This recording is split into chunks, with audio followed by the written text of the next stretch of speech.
just give us a couple seconds. Well, I'll jump in first. First of all, welcome. We've had some exciting things going on today, but this is the really fun part. Not only are we going to tell you about it, but you're going to be able to enjoy it as well. But just to tell you at the top, we are driven by authenticity. We do our research, we learn the fiction, we make sure it fits. And just to give you an idea, this is one of my 7 books. You see all the tabs, you see all the markings, that's everything that was a potential beverage, everything that was a potential food product, everything that was a potential elixir, you name it. It's all like this all the way throughout all the 7 books. So when we sat down and talked about what are we going to serve, when we opened up the original 3-room station, what are we going to serve? We can't get a good shot of it. It is as authentic as it can possibly be.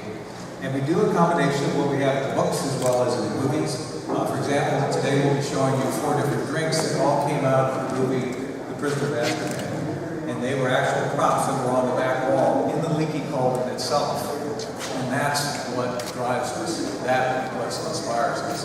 In addition to that, the food is great. I'll let you make that determination, but we really are very, very prideful of our food. Not just the food, but the ice creams, which hopefully you'll get a chance to taste if you haven't at this point in time. The drinks, as I mentioned, and that's what drives us. That's what makes this place so special.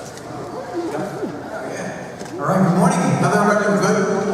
So just to take it a little farther from what Rick said, you know, obviously preparing to do something like this, or even if we go back 4 years ago when we started with the original Wizarding World of Harry Potter, a lot of thought, a lot of research went into everything we did to develop all of the different recipes that we're serving, from the buttered beer right on through to the bangers and mash and everything along the way. And here at the Leaky Cauldron, we created 8 new dishes here that we only feature here, and a bunch of great new exciting drinks that we have right here on the table also.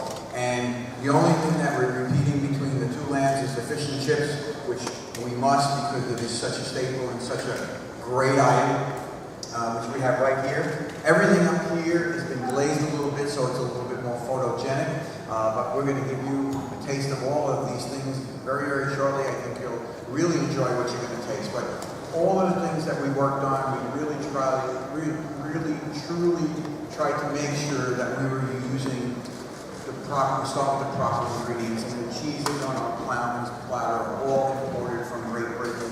The bangers are a recipe created by, you know, a recipe that you would expect to find right in Great Britain. Everything down the line, we took that a little bit of time and patience, sourced out the proper ingredients, and put together a good combination of flavor on each plate to give you a good, authentic meal, and all of our guests will be able to enjoy and feel like they've been immersed into all of what this is. Thank you, Chef. We have time for a question or 2 before the important that happens. Do you guys have anything you'd like to ask? Let's go back there. Sure. Thanks, please. The green fishy ale or fishy green ale. Fishy green ale. Yeah, is that going to be the signature drink? And can you describe some of the ingredients, including, is there chai tea and tapioca balls in there? Okay, a little comment on what it is. If you taste it, you'll get a nice, refreshing flavor of some mint in it, okay? And the fish eggs in it are full of a wonderful blueberry flavored type of liquid. So as you drink them, they pop in your mouth, and the acidity of the blueberry fluid inside of them kind of goes along with the sweetness of the overall drink to give you kind of a well-balanced, refreshing drink. Obviously, fishy green ale, you know, coming right out of the fictions, we wanted to make it green, we wanted to make it kind of that fishy look with the eggs in it, and I think we came up with something really, really cool.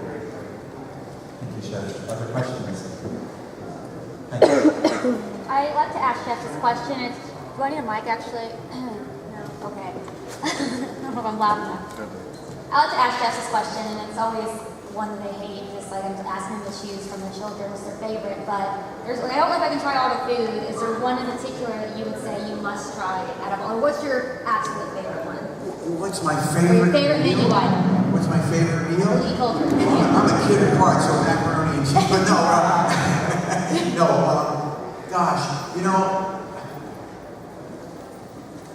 it all over. And they're all great in their way. I think the Plowman's platter is to me, is very representative of what Leaky Cauldron is.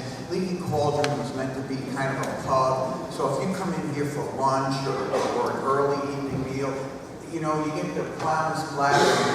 It has, you know, 9, 10 different ingredients on it, components, I should say, on it. So you get a little bit of everything, a lot of different kind of flavors. It has Scotch eggs, which, you know, definitely represent that part of the world very well. Branston pickle relish, a nice beet salad, 3 great English cheeses, some nice peasant bread, and roasted tomatoes, all to kind of enjoy it all together. I think that's a great dish. Another great dish, I think, on the table, the pies. And, you know, the fact that we bear the fisherman's pie is wonderful, you know.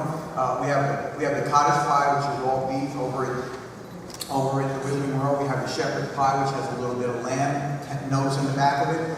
Here we did a combination of the cottage and the fisherman's pie. So you get to try a little bit of the best of both. And we, you know, we like to include a lot of salads. If you look on the table, there's vegetables and salads, and that's very important to us because we want to give you a very well-balanced meal. And you know, we think about our children, so we've got some wonderful light meals here, and they're very low in calories.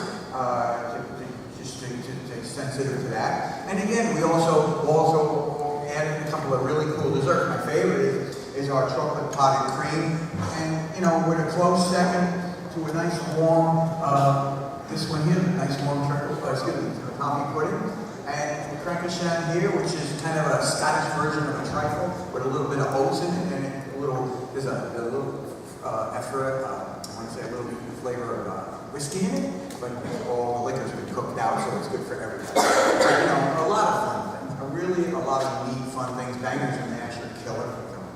It's all good. Chef, I think you need your own reality show. You did it really well. Rick, I'm going to put you on the spot too. Your favorite dish for this? Toad in the hole. Have you ever heard of that before? Yes. It's a great dish. That It's was fun one to of eat. those. It's very, very delicious. You put a little gravy on it if you want. You know, it's a couple of small sausages baked inside of Yorkshire pudding. And I haven't really had it very much, you know, prior to this. And what Chef and his culinary team pulled together, it's just a fun. If I want to feel good, I come in and I have a butterbeer and I have a toad in the hole. And I'm happy. Dwayne, over there, please.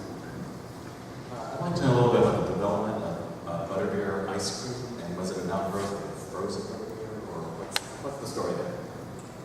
Well, the story there is as we were developing Florian Fortis juice, and we were trying to figure out the different kinds of flavors, the different kinds of interesting things that we could do. And we have been so successful with the regular butterbeer and the frozen butterbeer, we thought we'd give a try to see if we could create an ice cream that had a butterbeer flavor to it. Knowing it would be a different consistency, and knowing that it would be, you know, ice cream as opposed to a drink itself, we worked very hard on it. It's basically the same ingredients, just put together a little bit differently to make ice cream out of it. So it became a natural outgrowth of, can we do something like that? And it's even a little bit more of a dessert. So we can keep talking and asking questions to one another, or we could eat, but we'll take one more question. Right here. Recently, we found out my 12-year-old daughter is gluten intolerant, so it's something we have to be very conscious of now. I take her to theme parks, and so it limits what we actually have to do. Will you be offering something of that nature? Because obviously she's not the only one that has to deal with it, but it's something personal.